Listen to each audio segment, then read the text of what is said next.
March is Women's History Month, and this is day 20 of talking about strong women, women you need to know. Today, let's talk about Maria Salomea Sklodowska. Born in Warsaw, Poland, November 7th, 1867. At the age of 24, she followed her older sister to Paris in 1891, and by 1895, she met a gentleman there who was a French physics professor by the name of Pierre Curie, and she became the woman that we know today as Madame Marie Curie. There is no way we can talk about everything she did, so I'm going to rush and go through just a few of the high points. Even though she was the woman that we know today, she also faced some incredible hardships and hurdles in her life. She lost her mom to TB, one of her siblings to typhus. She faced racism because of her nationality and her perceived faith. She faced sexism, even though she had a PhD. She was considered immoral and lived through some extremely hard times, great poverty. At one point, she said she was wearing every stitch of clothes that she had just to keep warm while she was going to university in Paris, but she was determined to get an education. We know her and her husband for their work in radioactivity that they did that saves millions of lives even today, all these hundreds of years later. In 1893, she received her first master's in physics. The next year, in 1894, she received her second master's in mathematics.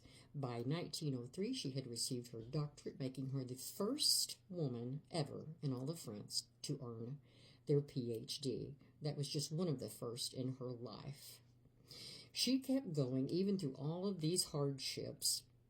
And she and her husband and all of their work earned them their first Nobel Prize, or earned them a Nobel Prize in 1903 in physics.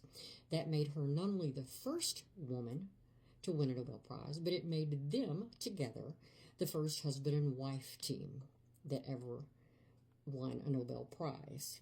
After returning to Paris to pick up their prize, the University of Paris, where they had been studying and working, offered him a professorship and offered him the chair of the physics department, and also built him a lab so they could continue their work. And unfortunately, in 1906, Pierre was killed, and the university wisely said that the position he had left open by his death, they told her that she was more than welcome to have that position. She continued the chairmanship there, taught there, making her the first woman to be a professor in the University of Paris, another first.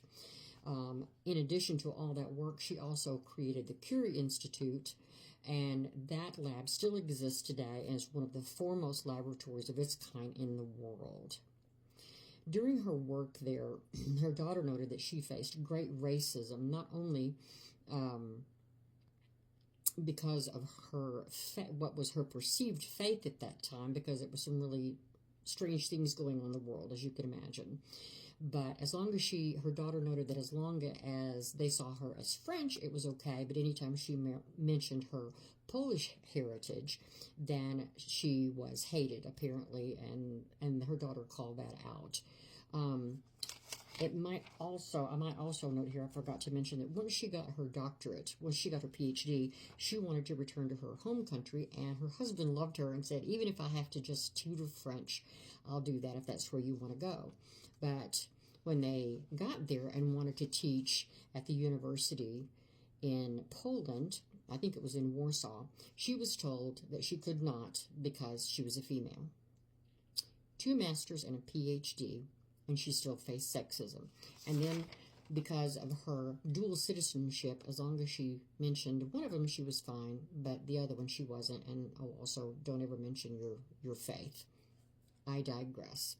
In 1911, Miss Curie was honored with her second Nobel Prize, this time in chemistry. That made her the first person ever to receive a second prize.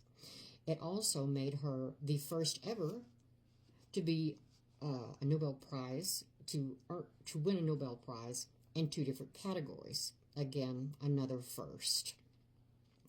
It's interesting to note that after the death of her husband, here we are in 1911 now, she had started seeing someone else after his death, but one of the men on the nominating committee apparently told her not to come get it because she was immoral.